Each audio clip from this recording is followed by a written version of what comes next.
I heard my name being whispered at 3 in the morning. Not called, whispered. Like a secret someone was trying on in the dark. I lay still and listened. The house had its usual night noises. The refrigerator's low hum, the heat clicking on, the soft tick of the clock in the hallway. And beneath all of that, pen on paper, slow, careful, practiced, in my kitchen in my house, the one I'd paid for, maintained, and signed every document for with my own hand. Then a voice murmured, close to the table, like they were afraid the walls could testify. Make the M loop smaller. No, she tilts it right. Look at the old checks. Paper slid. A second scratch began, heavier this time, as if someone was pressing too hard to imitate confidence. I reached for my phone on the nightstand. My fingers didn't fumble the way they had on other nights. Something about certainty steadied me. I opened the voice recorder and pressed record. The red dot appeared. Another whisper, sharper, impatient. Try again. Remember. Her S is tiny. I didn't rush in. I didn't shout. I just moved to the hallway, where the floorboards didn't complain, and watched the thin line of kitchen light spill under the door like a warning. I had spent years believing my name meant safety. At 3 a.m., it sounded like a weapon. My own name, whispered like a secret. That morning, 6 months ago, David had called while I was having my coffee at the kitchen table, the same table where I'd watched the sun climb over the fence for 15 years, where Tom used to fold the paper into neat squares before work. Mom, Sarah's family needs a place to stay, just for a couple weeks. Sarah was David's wife of 3 years. Quiet at dinners, quick to smile, and just as quick to let other people do the work. What happened? I asked. Pipe burst in their apartment, flooded everything. Insurance is being slow. They just need somewhere temporary.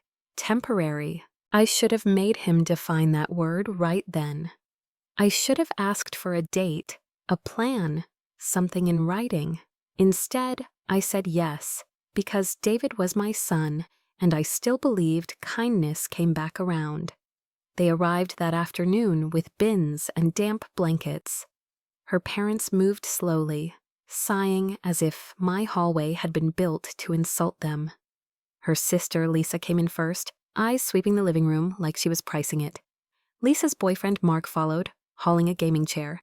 The first week, they behaved like guests. Thank you, Margaret. We won't be any trouble. They used coasters. They asked before running the washer. I told myself this was temporary. By week 3, the performance ended. I came home from the grocery store and stopped in my own doorway. My living room furniture had been rearranged. My recliner, the one Tom bought me for our 40th anniversary, had been pushed into the corner to make room for a massive sectional they'd supposedly saved from the flooded apartment. It flows better this way, Lisa said. More space for the family. This is my house, I said quietly. She didn't even blink. Well, yeah, but we're family now. David said you wanted us to feel comfortable. That night, I called my son. Mom, they're just settling in, he said, impatience already in his voice. And honestly, the living room does look better. I didn't ask for help with my living room. Come on, don't be difficult. They've been through a lot. Difficult. That was what I became the moment I wanted my own home to stay mine. After that, the boundaries kept sliding. Her parents claimed the guest bedroom and my office for a little while, which meant my files and Tom's old papers were shoved into a box in the laundry room. Mark moved his setup into what used to be Tom's workshop. When I suggested we set house rules, Lisa leaned against my counter and said it calmly.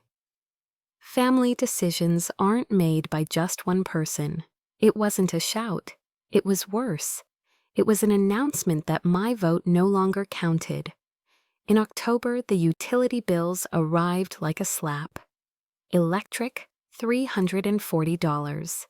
Usually, it was around $150. Gas, $280. usually $110. Water, $190, usually $60. I spread them across my dining table and did the math twice because I needed to see it plain. An extra $485 a month for people who are only here temporarily. The next morning, I mentioned it to Sarah. "Oh, Mom Stewart, we've been meaning to talk about that," she said, voice soft and sweet. "We can help. Dad's getting a new job soon. Bob's new job." I'd been hearing about Bob's new job for months. Meanwhile, they filled my refrigerator with food I didn't choose, used my internet for streaming, and left lights burning in empty rooms like electricity was a mood. The bills still came to me. My name still sat at the top of every envelope. And then my envelopes started changing. One evening, I noticed the chain lock wasn't fastened the way I'd left it. The spare key I kept on the hook by the pantry disappeared, then reappeared in a bowl beside their car keys. No one admitted touching it. They just smiled, as if the house itself had started forgetting me. The mail would be already sorted on the counter when I hadn't brought it in.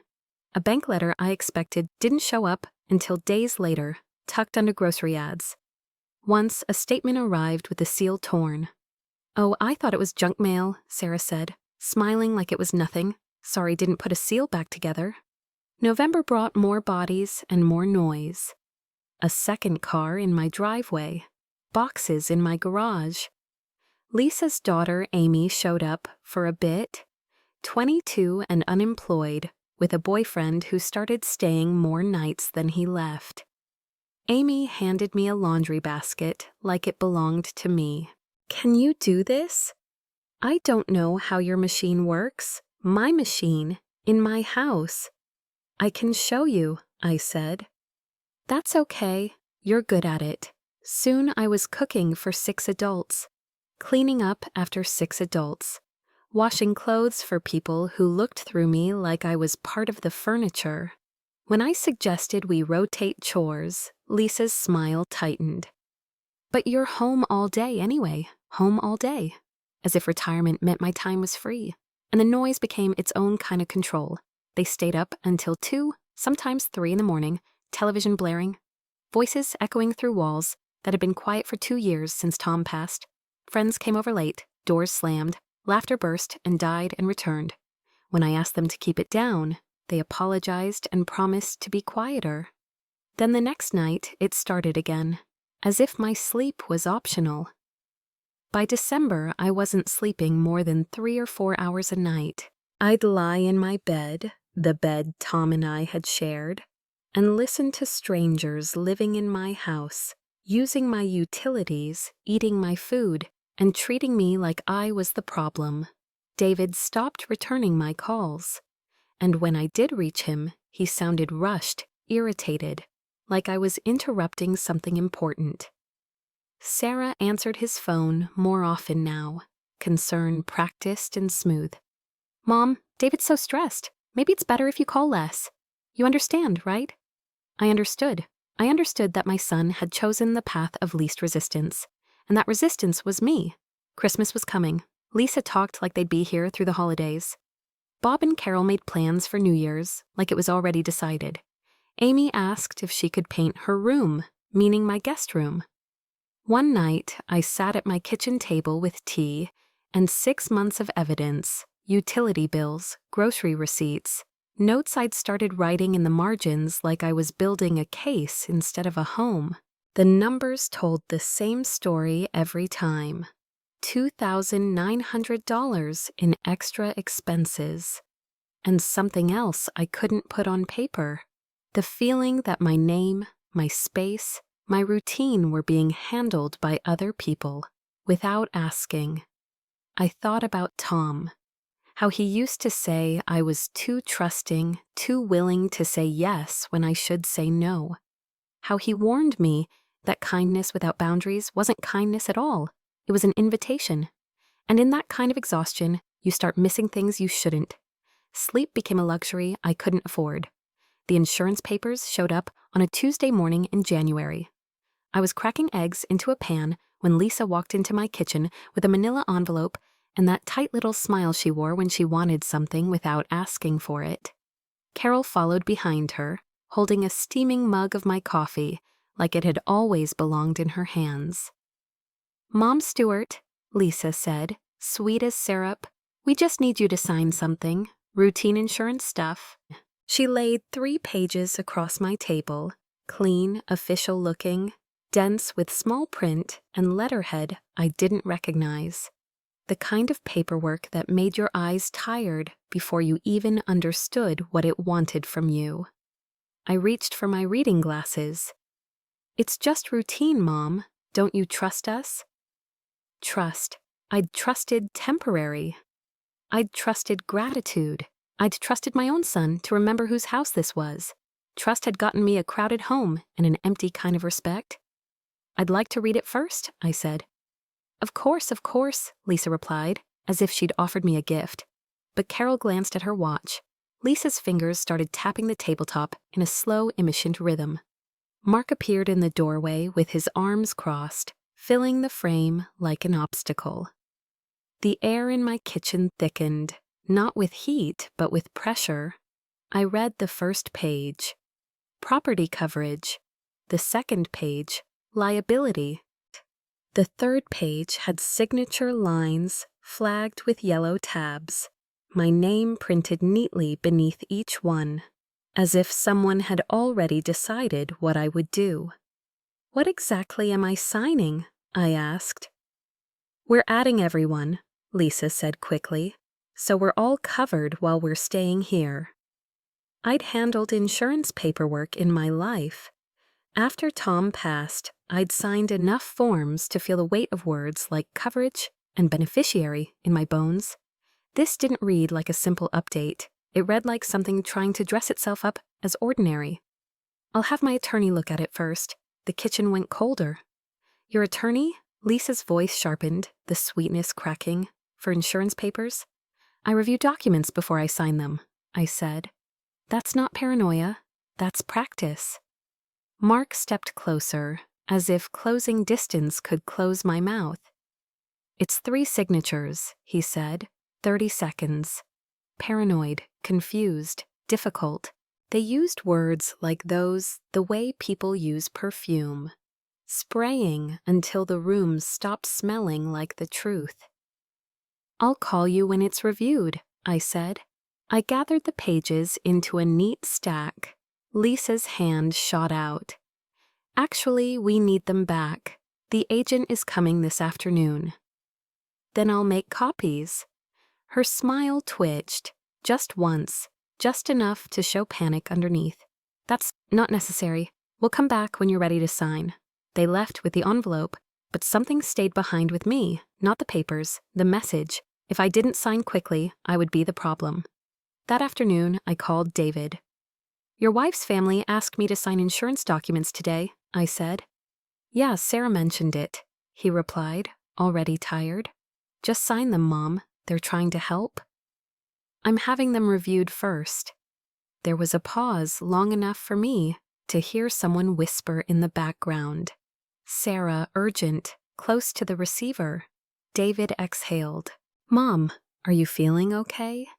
You've been acting kind of suspicious lately." Suspicious, like caution was a symptom. "I'm acting careful, David. There's a difference." "Sarah thinks maybe you're getting confused about things." Confused, that word landed like a hand on my shoulder, light, friendly, and meant to steer me wherever they wanted. I'd been waiting for it, dreading it. "I'm not confused," I said, keeping my voice level. "I'm awake." "If you say so, Mom, just maybe think about signing. They're trying to include you, not exclude you." When we hung up, I sat in Tom's old chair, the one that had been pushed aside to make room for their comfort, and listened to my own breathing until it slowed. Real confusion feels like fog. What they were doing felt like smoke, something manufactured to make you cough and step back. 3 days later, I heard the real plan. I wasn't eavesdropping. I was walking past the living room when Carol's voice drifted up, low and confident. The way people speak when they think no one is listening. Maybe we should help manage her finances. I stopped at the top of the stairs, one hand on the banister. Bob murmured back, "She's getting paranoid about everything. Won't sign simple papers. Wants lawyers involved, classic signs." Carol hummed like a nurse confirming a diagnosis. Sarah says she's been strange for months, forgetting conversations, repeating herself. I wasn't forgetting anything. I was remembering too much. Every promise, every just for a couple weeks, every boundary that moved another inch. Bob's voice rose slightly, carried by the television. "She's sitting on a gold mine and doesn't even realize it. The house alone is what, 400,000? 400,000. My home reduced to a number said with someone else's mouth." Carol lowered her voice again. "Lisa's been looking into options. There are legal ways to help elderly people manage money. For their own protection. Protection? I'd helped my own mother once, years ago. Watched how paperwork could be a lifeline in the right hands, and a weapon in the wrong ones. I didn't need a dictionary for what they meant. I could hear it in the way they said help.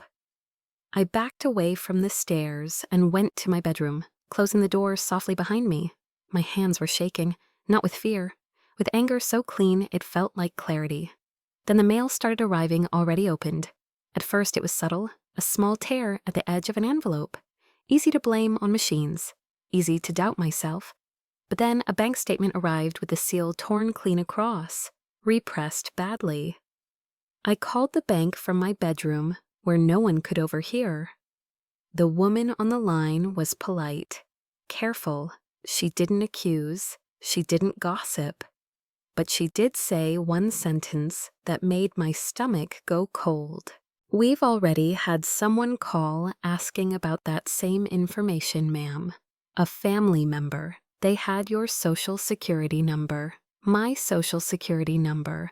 I hadn't given it to anyone in that house. Not recently, not ever with permission." After that, it wasn't just bank mail, credit card statements, insurance correspondence, Medicare paperwork, envelopes with soft wrinkles near the flap, as if someone had steamed them open and hoped I wouldn't notice. When I mentioned it casually in the kitchen, Lisa tilted her head. "That's weird, Mom. Maybe you should call the post office. Sometimes mail gets damaged." She smiled while she said it, but her eyes didn't hold mine long enough to make the smile believable. 2 weeks later, I found the first practice sheet. I was hunting for stamps in the kitchen drawer when my fingers brushed paper that didn't belong there, folded small, tucked behind an old phone book I'd meant to throw away. I unfolded it carefully, like something fragile. My name, Margaret Stewart. Over and over across the page, different pens, different pressure, different slants. Some attempts were too heavy, some too shaky. Some had the same little mistakes people make when they're copying a signature stroke by stroke instead of writing from muscle memory. At the bottom, in Lisa's handwriting, one note. "Too loopy. Make it smaller." For a moment, I just stared. Not because I didn't understand, because I did. I took out my phone and photographed it, twice. Once straight on, once close enough to catch the texture of the ink and the indentations in the paper. The timestamp sat on the screen like a witness. Then I folded the sheet exactly the way I'd found it and slid it back behind the phone book. I wasn't ready to confront them. I was ready to collect. That night, the house ran on its usual disrespect. Television, laughter, doors. Someone microwaving something at midnight and leaving the kitchen light on like it was a convenience store. I lay in bed with my phone on my chest, screen dark, recorder app already open. I told myself I was being dramatic. Then the clock clicked over. 3 a.m. The refrigerator hummed, the heater sighed, and beneath it, soft footsteps, the faint scrape of a chair, paper sliding, then a whisper close to the table. "No, not like that. Use the blue pen." The checks were blue. Another voice, lower. And the loop, smaller. She doesn't do the big loop anymore. The pen began to scratch again, careful and slow. Make it match the checks, someone murmured. That's the whole point. I didn't move. I didn't gasp. I only pressed my thumb down on the screen. Record. A small red dot appeared, steady as a heartbeat, and in the dark, with my own name being rehearsed like a crime, I understood one thing with absolute certainty. Evidence doesn't lie like people do. The next morning, I called my late husband's attorney. He'd been with us for 20 years. Wills, refinancing, the quiet paperwork that stitched a life together. He always sounded warm at first, like a man who remembered birthdays and asked about grandchildren. But when Law stepped into the room, his voice changed. It became still, focused. Margaret, how are you holding up? I haven't heard from you since Tom's estate was settled. I'm calling because I think someone is trying to defraud me. The pleasant tone disappeared. Tell me everything. So I did. I told him about the insurance papers laid on my table, with my name already waiting at the bottom. I told him about the practice sheet tucked behind the phone book. I told him what I'd overheard, confused, paranoid, help manage her finances. I told him about the mail arriving with softened seals, and the bank representative saying a family member had already asked the same questions. I told him about 6 months of temporary that had become a full occupation, and about bills that rose like a tide I couldn't push back. He didn't interrupt. I could hear him writing. The small scratch of his pen made my jaw tighten, because lately pen on paper in my house meant something else. When I finished, he exhaled once. Margaret, this isn't family drama. This is crime. The relief was immediate and embarrassing, like my body had been holding its breath without permission. For months, they'd tried to make me feel irrational for wanting to read what I was asked to sign. They'd painted my caution as weakness. He named it correctly. They're building a confused elder story, he continued, and if they're practicing your signature, they intend to use it. The next step is access. Banking, documents, authority. You don't argue with that using feelings. You answer it with procedure. What do I do? I asked. 3 things, he said, steady. First, we document everything. Second, we protect your assets immediately. Third, we prepare for escalation the moment they sense resistance. He paused. Start with the bank, not a teller, the branch manager. Tell them you suspect elder exploitation and possible forgery. Ask for safeguards, notes on the account, alerts, passphrase verification, restrictions on access changes.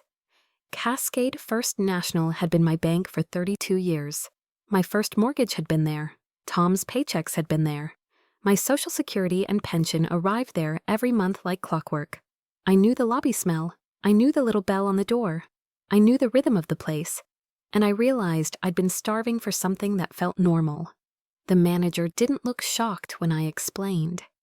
She didn't smile politely and hurry me away. She listened the way professionals listen, like what you say has weight. Mrs. Stewart, she said quietly, you're not alone.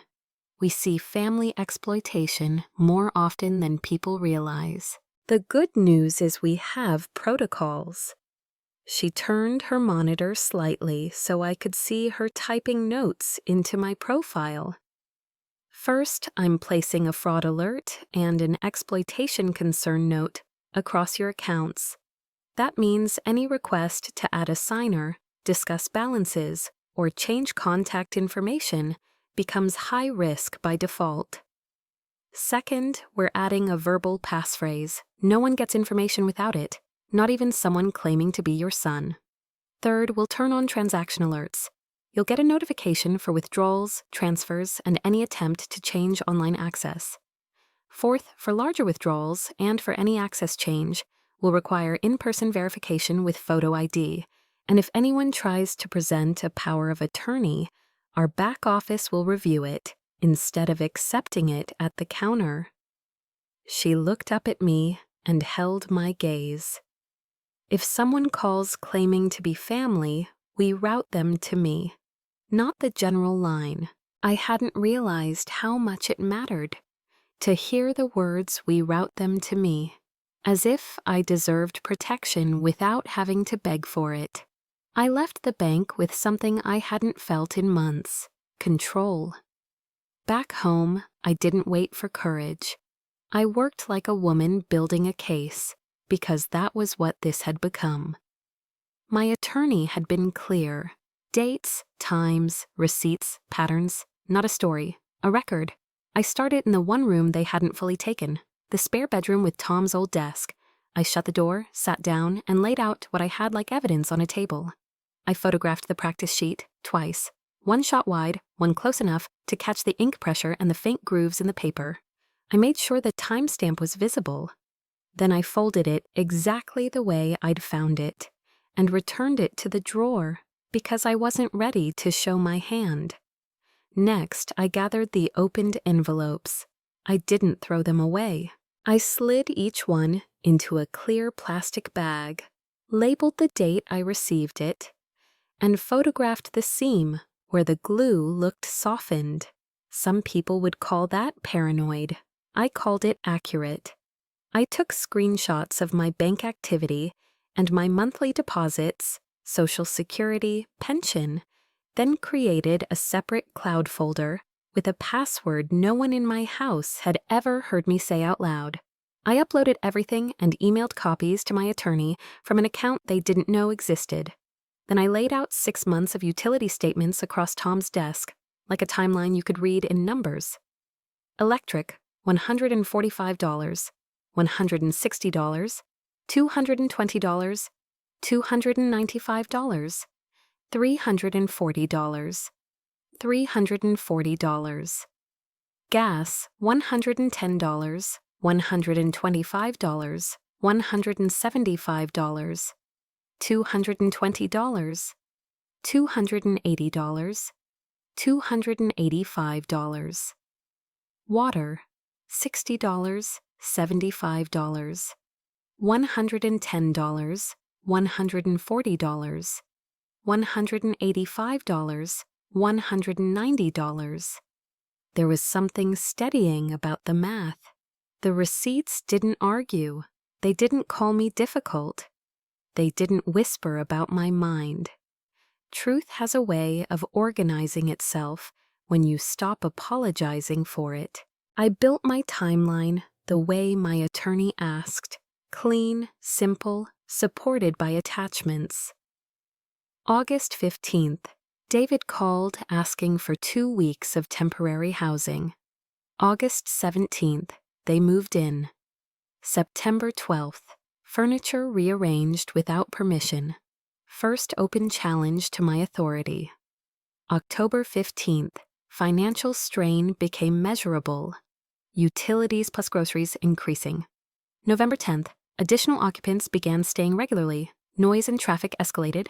December 3rd, mail irregularities began. Opened seals, delayed statements. January 10th, insurance papers presented for signature under pressure. January 15th, practice signature sheet discovered. January 20th, 3M signature rehearsal recorded. For each line, I attached something: a photo, a bill, an audio clip. I wasn't writing a diary. I was building a file that could survive scrutiny. But evidence alone wouldn't protect me if they tried to paint me as confused. I needed reality outside my walls. So I knocked on Eleanor Martinez's door next door. She had lived beside me long enough to remember Tom's laugh in the backyard and David's bike in the driveway. When she opened the door, she didn't look curious. She looked concerned, like she'd been waiting for me to speak first. I told her the truth in plain sentences. No drama, no begging. She nodded slowly. "I've been worried, Margaret," she admitted. "The cars, the late-night noise. I didn't know if you were okay. Would you be willing to write a statement?" I asked. Her answer came without hesitation. "Honey, I'll testify if you need me to. She went further than I expected. She had dates scribbled in a little notebook, nights when parties ran past midnight, mornings when strangers carried boxes from my garage. She'd written down license plates because, as she put it, something felt off. For months I'd been ashamed that my home looked like a boarding house, ashamed that my own son didn't return my calls, ashamed that I'd said yes and couldn't undo it alone. Shame kept me quiet. Shame kept me isolated. Eleanor didn't judge me. She validated what I already knew. This wasn't normal, and it wasn't my fault. By the end of the week, 2 more neighbors agreed to provide statements about the noise, the cars, and the way new people came and went like my house was a public place. I didn't need a crowd. I needed proof that the world could see what I was living. That night, I sat at Tom's old desk, surrounded by labeled envelopes, printed bills, and a timeline that finally made sense. Hope came back. Not the soft kind, not the wishing kind, the practical kind. Tomorrow, my attorney would start the first formal steps. Tomorrow, the confused old woman they'd been describing would become a woman with a file, a witness list, and a bank on alert. I didn't need to outshout them. I just needed to outdocument them. And paper, I'd learned, speaks louder than rumors. My attorney filed the papers on a Friday morning. I wasn't there when he walked into the courthouse. I was sitting at my kitchen table at 7:30, mug warming my palms, watching Lisa scramble eggs she'd bought with money from my grocery budget while Mark complained about the water pressure in his shower. They had no idea that 20 miles away, my life was being translated into stamped pages. The house sounded like it always did lately. Cabinets slamming, someone's phone buzzing on my counter, the television talking to itself from the living room. Ordinary noise, layered over something that wasn't ordinary at all. The quiet certainty that a line had finally been drawn. I didn't announce it. I didn't give speeches. I just kept my face neutral and listened, the way I'd learned to listen at 3 in the morning. By mid-morning, my phone vibrated in my apron pocket. "It's done," my attorney said. "Papers are filed. Service will be requested for this afternoon. Are you somewhere safe?" Safe. I looked across my kitchen at 7 adults moving through my home, like the place had always belonged to them. Lisa wiped my counter with my sponge. Carol stirred sugar into my coffee mug, as if she were doing me a favor by using it gently. Mark leaned against the doorway, arms crossed, watching me the way people watch someone who might ruin their plan by asking a question. I wasn't somewhere safe. I was inside the problem. "I'm going to Eleanor's," I said. "I'll watch from there." "Good. Once they're served, don't engage. Don't argue about what's fair. Don't explain. Everything goes through me. If they pressure you or block you from entering the house, call 911. He didn't say it like drama. He said it like protocol. Then he summarized what he'd filed, clean and practical, without turning my kitchen into a classroom. First, a temporary restraining order. It wouldn't magically remove them that minute, but it would put boundaries into writing. No harassment, no intimidation, no contacting my bank or attempting to access my accounts in my name. Most important, it created an official record that I had raised concerns before any damage could be blamed on confusion. Second, an emergency request for elder protection. That triggered an Adult Protective Services referral and put a court date on the calendar fast enough to matter. It also forced the story into daylight, out of whispered kitchens and into a file that could be tracked. Third, an unlawful detainer notice, no lease, no rent, no written permission for an endless stay.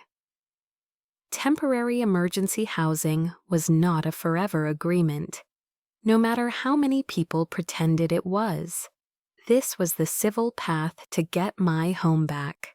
When he finished, there was a pause on the line, the kind that lets the weight of words settle.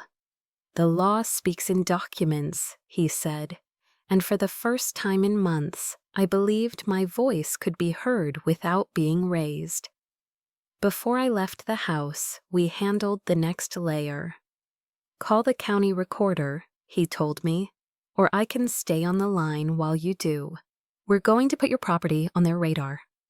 I sat at the edge of my bed with my notebook open, phone on speaker, and dialed the number he gave me.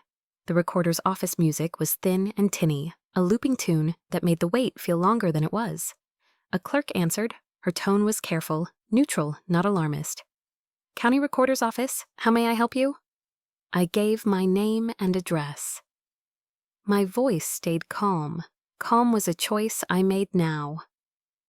"I'm concerned someone may try to file documents affecting my deed using a forged signature," I said.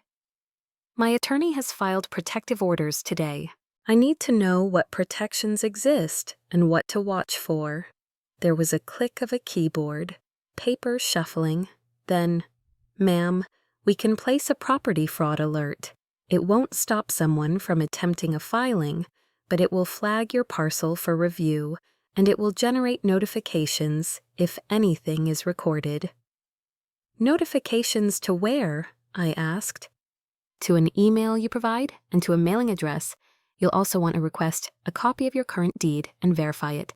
If something suspicious comes in, we can note it for our fraud unit and direct you to law enforcement." My attorney cut in, firm but polite. "Please note, she is the owner, sole title, and there is an active concern for elder exploitation." More typing. The clerk's voice softened, not with pity, with respect. "All right, I'm entering the alert now. You'll receive a confirmation number. If anyone tries to record a quitclaim deed, power of attorney document, or any instrument affecting title, it will trigger review and notification." My throat tightened anyway. So much of my life boiled down to the phrase "instrument affecting title." "And if it happens," I asked, "call us immediately." "And call law enforcement. But with an alert in place, we tend to catch the attempts quickly." My attorney repeated it, like a lock clicking into place. "We'll catch any forgeries immediately." When the call ended, I sat very still in my bedroom and listened to the house below me. Someone laughed at the television. A drawer opened and slammed shut. The dishwasher beeped, demanding attention like a child. All of it sounded the same, but underneath it, something had shifted. My home wasn't just a place being taken anymore. It was a place being defended. I packed without making it obvious. A small overnight bag, my medication, my charger, a change of clothes, my ID and my checkbook, the folder of evidence, photos, receipts, copies of bills, went into a plain tote bag that looked like groceries from a distance. I didn't carry my fear. I carried my paperwork. On the way out, I paused by the hook near the pantry where my spare key used to hang. The hook was empty. I didn't comment. I didn't accuse. I simply felt the cold clarity of it and kept moving. Eleanor opened her door before I could knock, like she'd been watching for me. She didn't ask for details first. She handed me a cup of coffee, set it down on her table, and pulled the blinds just enough to give me a clear view of my front porch. From her kitchen window, my house looked almost peaceful. Curtains drawn, cars in the driveway. A neat little lawn Tom used to edge on Saturdays. Peace, I realized, could be a disguise. "Do you want to sit here?" Eleanor asked, nodding to the chair by the window. "I do," I said. "Thank you." We waited. Waiting had been my life for 6 months. Waiting for my son to call me back. Waiting for temporary to end. Waiting for someone to notice I was being erased. But this waiting was different. This waiting had a purpose. It had a timeline. Service was supposed to happen that afternoon. If it didn't, it would happen soon. Either way, the papers existed now, already stamped into the system. From the window, I watched small things. Lisa stepping onto the porch to take a call, her arms slicing the air in sharp gestures. Mark smoking near the garage, staring down the street like he was expecting something. Bob and Carol moving from room to room, curtains twitching, as if they suddenly remembered neighbors could see. They felt the change before they understood it. My phone stayed silent. No sudden apology from David. No text from Sarah with a careful little smile in it. Silence can be its own kind of confession. At one point, Eleanor reached into her drawer and slid a notepad toward me. "Write down times," she said softly. "If the sheriff comes, if anyone shows up, just the basics." So I did, because that was my new language. Dates, minutes, receipts. Around noon, my attorney called again. "Remember, if they try to corner you, don't debate, don't negotiate. You don't owe them explanations. You owe yourself safety." "I understand," I said, and I did. I had spent months trying to speak in the language of family, patience, compromise, please. They had answered in the language of leverage, pressure, labels, whispers. Now I was answering in the language they couldn't rewrite: documents, protocols, witnesses, timestamps. By late afternoon, the winter light turned thin and gray. The street looked washed out, as if the world was holding its breath. I watched my front door the way you watch a stage curtain before the first line. Distance provided clarity I'd lost. Thursday morning at 9:15, the doorbell rang, the way it should have all along. Not friendly, not casual. 3 firm presses, then boots on my porch, measured, official, impatient with excuses. I watched from my attorney's car across the street. He'd parked us where we could see my front door clearly, but remained safely out of reach. He'd warned me, "Don't step into the frame. Don't give them a scene to twist. Let the paperwork do the talking." 2 patrol cars angled into my driveway. 2 deputies stepped out. One carried a clipboard. The other held a clear plastic sleeve, stuffed with documents, corners crisp and unforgiving. Their radios crackled softly in the cold morning air. Across the block, curtains shifted. Eleanor stood on her porch with a mug, pretending she wasn't watching. People always knew when something decisive was coming, even if they didn't know why. The deputies knocked 3 times. Lisa opened the door in a robe, hair piled up like the day had offended her by existing. Mark appeared behind her, fully dressed but tight around the eyes, as if he'd been waiting for a different kind of knock. Carol hovered in the hallway, pale. Bob stayed half hidden, already shrinking. The deputy with the clipboard spoke. I couldn't hear the words, but I didn't need to. I saw the rhythm, statement, instruction, a finger pointing to a line. The second deputy slid the plastic sleeve forward. Lisa grabbed it and scanned the first page. Her face changed in quick, ugly steps, confusion, then anger, then something like fear when she hit the signature blocks and the court seal. Mark leaned over her shoulder. His jaw worked once, hard. My attorney's voice stayed calm beside me. "Restraining order and unlawful detainer," he said. "And the hearing date. They're officially on record now." On record. That was the difference between months of whispers and one morning of consequences.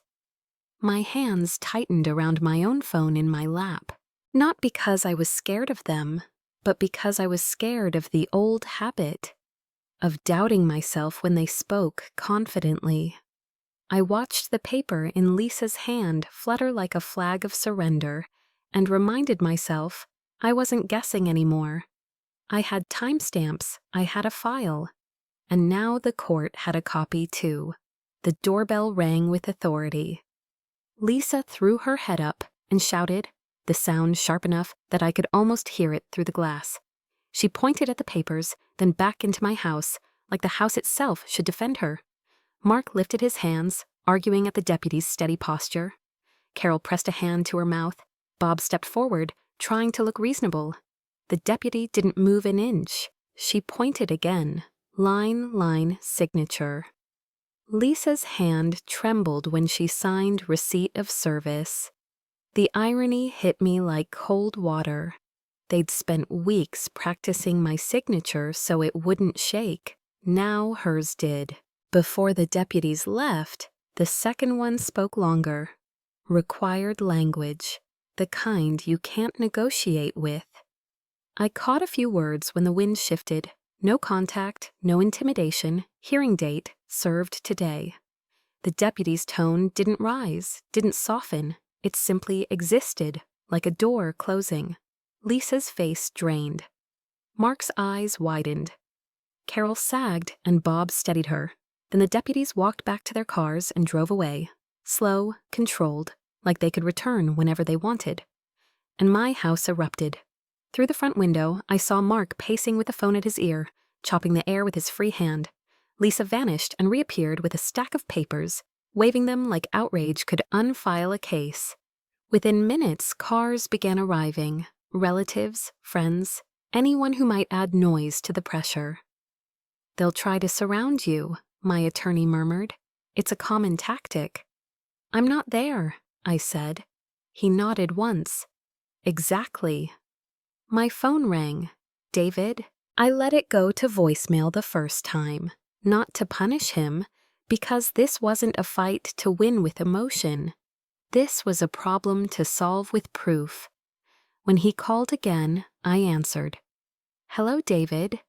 "Mom, what's happening?" he demanded. The sheriff showed up. "Lisa says you're trying to kick everyone out. Sarah's crying." "The court served papers," I said. "That's what's happening." "They're family. Family, the word they use to move my recliner, open my mail, and rewrite my life. If you want to talk, come to Eleanor's. My attorney is here." Silence, then Sarah's voice, tight in the background. "Fine," David said. "We're coming?" 20 minutes later, David's truck pulled up. Sarah stepped out first, arms folded tight across her chest, face swollen from crying, and then deciding tears weren't working.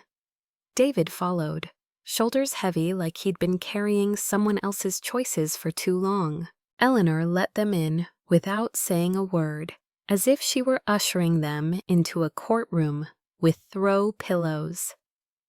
We sat in her living room, David on the edge of the couch, Sarah rigid beside him. I took the armchair near the lamp, hands folded in my lap. My attorney stayed at the dining table with his folder open, present, quiet, not letting the conversation become a shouting match. David spoke first. "Mom, why would you do this? People were watching, neighbors." "They watched me become a guest in my own home," I said. That didn't seem to bother anyone. Sarah's eyes flashed. "We were helping you," she snapped. "You've been lonely. My family was keeping you company." "Company doesn't require my signature," I said. David blinked. "What?" I didn't argue. I reached into my purse and pulled out my phone. "Listen," I said. I pressed play. The room filled with the sound I'd recorded at 3 in the morning. Paper sliding, a chair scraping, then the whispering. "Use the blue pen. The checks were blue." A pause. "No, the loop is too big. Make it smaller." Then the scratch of pen, slow and careful, like someone copying a person instead of respecting her. Sarah froze. Color drained from her face. David's mouth fell open. I stopped the audio before it became unbearable. "That's my house," David whispered. "Yes," I said, "and that's my name." Sarah's voice came out thin, strained. "That could be anything." I swiped to the photograph, my name written again and again, the note at the bottom in Lisa's hand. "Too loopy, make it smaller." I turned the screen toward them. David went white. His eyes flicked to Sarah, then away, like he couldn't look at her and keep pretending this was harmless. My attorney slid one page across the coffee table. "Your mother's bank put protections in place," he said. "We have documentation of mail tampering and attempted access. The court will hear it. Adult Protective Services has been notified. From here on out, you deal with facts, not feelings." David stared at the paper, then at me. "Why didn't you tell me sooner?" he asked, voice breaking around the edges. I kept my voice level. "I did. You called me paranoid." The silence that followed was thick and honest. No one rushed to fill it. Sarah whispered, almost pleading. David, you're choosing her over me. David's jaw clenched. I'm choosing right over wrong, he said, and I'm done helping anyone hurt my mother. He looked at me again, shame and regret plain on his face. What do you need from me? I thought of all the things I'd wanted for months. Then I thought of the way my name had sounded in someone else's mouth on that recording. Right now, I said, I need you to stop speaking for people who were rehearsing my signature at 3 a.m. David nodded once, hard, like the truth hurt, and he was letting it hurt. I sat back in the armchair and let the moment settle. For months, they'd tried to steal the invisible, my credibility, my confidence, my right to say no. Now the invisible had a voice, my signature in someone else's voice. The criminal charges came 3 weeks later. Detective Morales called me on a Tuesday morning while I was finally drinking coffee in my own kitchen, at my table, in my quiet house, with no other people's footsteps above my head. Mrs. Stewart, she said, I wanted to update you. The district attorney has approved formal charges against Lisa Martinez and Mark Rodriguez, elder financial abuse, attempted document fraud, mail theft. I set my mug down carefully, as if the sound could crack the moment. What about Bob and Carol? They're being charged for their role in the scheme, she said. Conspiracy and participation. We're still sorting who did what, but the evidence shows coordination. What about my son? There was a pause. Professional, waited. Your son has been cooperative. He'll likely be a witness. At this time, the DA isn't filing charges against him. Witness. David would have to sit under oath and tell the truth out loud, that he let the house fill up, let the mail get opened, let his mother be called paranoid while someone rehearsed her signature in the dark. Some consequences cut deeper than jail. After I hung up, my phone buzzed again. Janet from the bank. Mrs. Stewart, she said, I wanted you to know we've already blocked 2 access attempts. Phone calls claiming to be family. They didn't have your passphrase.